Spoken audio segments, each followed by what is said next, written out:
केचुआ खाद या वर्मी कंपोस्ट जैविक खेती के लिए एक इम्पोर्टेंट पार्ट है। अगर आप जैविक खेती की तरफ रुख करते हैं तो आपको वर्मी कंपोस्ट के बारे में भी पता होना चाहिए। वर्मी कंपोस्ट जैविक खेती का एक महत्वपूर्ण पार्ट है। तो आज हम बात करेंगे वर्मी कंपोस्ट के बारे में। वर्मी कंपोस्ट में जैसे कि आप जानते हैं 2.5 से 3% नाइट्रोजन होता है, 1 से 2% फास्फोरस, 1 से 2% सल्फर होता है और 1 से 2% ही पोटास होता है। इस हिसाब से अगर हम देख के चलें तो हमारे 1 हेक्टेयर के एरिया में 20 से 25 क्विंटल वर्मी कंपोस्ट जो है वो सफिशिएंट होता है। तो इतना वर्मी कंपोस्ट आप अगर परचेज करते हैं तो वो काफ़ी कॉस्टली पड़ता है, इसलिए आप इस चीज़ को आप घर पे अपने स्टार्ट कर सकते हैं, खुद से बनाना स्टार्ट कर सकते हैं किसान भाई। नमस्कार दोस्तों, मैं Dharmveer Yadav, Behror integrated farming channel पे आपका स्वागत है। आज का टॉपिक जो है वर्मी कंपोस्ट पे से वर्मी को सेपरेट करके कंपोस्ट कैसे अलग करें, उसी पे हम बात करेंगे। जब आपका 1 से 2 महीने के अंदर वैसे 1.5 से 2 महीने में तैयार होता है कंपोस्ट, तो 1.5 से 2 महीने में जब तैयार हो जाए तो उसको कैसे सेपरेट करना है आप देख रहे हैं वीडियो में कि इस तरह से हमारे इसको जैसे जेली बोलते हैं, इस दांते की जो ज़्यादा नुकीला ना हो ऐसा एक औजार आपको लेना है। ऊपर से इसको हटा के, पुआल को हटा के और इस तरह से हल्का उसको कुरेदना है, जिससे क्या होगा कि केचुए जो होंगे वो ये मूवमेंट होने से नीचे की तरफ चले जाएंगे। इस तरह से आप इसको कम्प्लीटली ऐसे चारों तरफ से थोड़ा थोड़ा कुरेद दीजिए। ये मैंने आप देख रहे हैं कि विंड्रो मेथड के तहत बेड बनाए हुए हैं। इसमें कोई कॉस्टिंग नहीं है, 0 कॉस्टिंग पे ये हो रहा है काम। इसमें सिर्फ अपने घर की गाय का गोबर है और प्योर गोबर में ही मैं वर्मी कंपोस्ट बना रहा हूँ।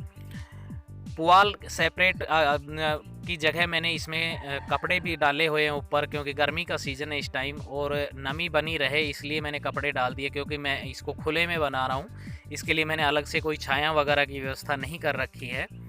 तो ये कपड़े डालने से नमी बनी रहती है। अगर किसी दिन आप पानी वगैरह डालने में या इन चीज़ों में कुछ लापरवाही भी हो जाती है तो आपके वर्मी को कोई नुकसान नहीं करेगा। कपड़े आपके ज़्यादा गाढ़े नहीं होने चाहिए, एक जालीनुमा हल्के कपड़े होने चाहिए जिससे कि एयर सर्कुलेशन होता रहे उसमें और नमी भी बनी रहे। जब आप जेली से उसको इस तरह से कर देंगे, उसके बाद ऐसा एक फावड़ा लेना है जिसको फावड़ा बोलते हैं। गाँव में गाय भैंसों का गोबर वगैरह साइड में करने के लिए इस चीज़ को यूज करते हैं। तो ऐसे फावड़े से हल्के हाथ से, बिल्कुल ये नहीं है कि आपको जितना कुरेदा है आपने सेम उसी हिसाब से इसको ऊपर का जो कंपोस्ट है उसको इस तरह से ढेरी बना लेनी है। आप देख रहे हैं बिल्कुल ये भुरभुरा हो जाता है। थोड़ी बहुत जो नमी रह रही है एक्स्ट्रा, ये कपड़ों की वजह से रह रखी है, बाकी बिल्कुल ये भुरभुरा हो जाता है। अगर आप सिर्फ थोड़ी छाया ऊपर करके और ग्रीन नेट लगा के और सिर्फ पुआल डालते हैं तो बिल्कुल भुरभुरा मिलेगा, लेकिन कपड़ों से थोड़ा सा नमी रह जाती है। लेकिन इससे कोई प्रॉब्लम नहीं होती है, बल्कि ये छानने में जब आप इसको छन्नी करेंगे तो आपके लिए और ज़्यादा ईजी रहेगा। इस तरह से आपको ये उतार लेना है और उसके बाद दोबारा से इन कपड़ों को ढक के वापस से पुआल डाल के और फिर से इस पे पानी का हल्का स्प्रे कर देना है। उसके बाद दूसरी बार जब आप करेंगे तो सेम यही प्रोसेस आपको करना है। इस तरह से आप जब तक कि आपका 4 अंगुल की साइज़ का जो होता है, यानी कि 4 इंच के आसपास का जो एरिया रहता है जिसमें वर्मी बच जाते हैं, तब तक उतना एरिया ना रह जाए जब तक आप उसको इस तरह से उतारते रहिए। जब आप इसको कंप्लीट उतार लें तो उसके बाद इसको अलग से उसको उठा के दूसरा जो बेड बनाया हुआ उसमें डाल सकते हैं। तो आप देख रहे हैं कितना बढ़िया कंपोस्ट ब्लैक कलर में एकदम बना हुआ है, कोई इसमें स्मेल नहीं है। वैसे वर्मी कंपोस्ट में कोई स्मेल नहीं होती है, यहाँ तक कि आपके गोबर वगैरह में इनमें काफ़ी स्मेल होती है और ये अपने एनवायरनमेंट के लिए भी काफ़ी अच्छा माना जाता है। और दूसरी चीज़, ये ज़मीन में नमी को बनाए रखता है, इससे एक रिसर्च से ये पता लगा है कि अगर जैविक खेती की जाए तो पानी के जो सोर्सेज नीचे जा रहे हैं ज़मीन में, उनमें भी काफ़ी इजाफा होगा। तो मेरा क्या मानना यह है कि धीरे धीरे करके हमें सभी को एक साथ तो नहीं जा पाएंगे, और धीरे धीरे करके जैविक की तरफ हमें रुख करना ही पड़ेगा। जितनी बीमारियां हो रही हैं, जो चीज़ें हम फेस कर रहे हैं, उनसे अगर हमें आज़ादी चाहिए, उनसे मुक्ति चाहिए, तो हमें इस तरह से जैविक चीज़ें अपनानी पड़ेंगी।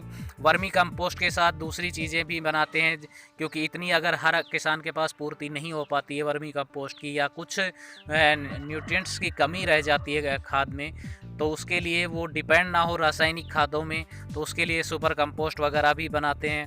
ठीक है, तो इस तरह से आप जैविक खेती में कई एक्सपेरिमेंट करके और बढ़िया तरीके से जैविक खेती की जा सकती है।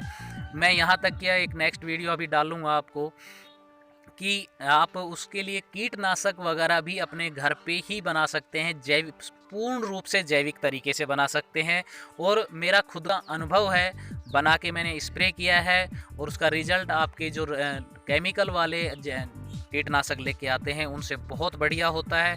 आप धीरे धीरे करके कोशिश करिए और इसको जैविक को अपनाइए और अपनी धरती को बचाइए। धन्यवाद दोस्तों। बहरोड इंटीग्रेटेड फार्मिंग चैनल पे आपका फिर से तहे दिल से स्वागत है। वीडियो अच्छा लगे तो लाइक शेयर करें।